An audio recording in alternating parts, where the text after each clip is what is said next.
La web TV dell'ULSS 9 Scaligera entra nel vivo.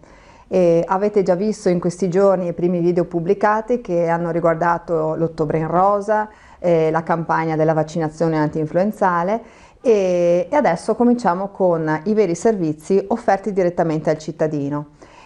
Oggi siamo qui per annunciarvi il lancio di una nuova rubrica denominata Lo specialista risponde. Come funzionerà? I nostri medici dell'ULSS 9 dei nostri servizi si metteranno a disposizione per poter rispondere ai vostri quesiti, curiosità, problemi di salute, di qualsiasi genere. Verrà fatto in anonimato attraverso una mail che voi potete mandare all'indirizzo webtv@auls9.veneto.it e a presto dunque, sempre sulla nostra web TV ULSS 9 Scaligera.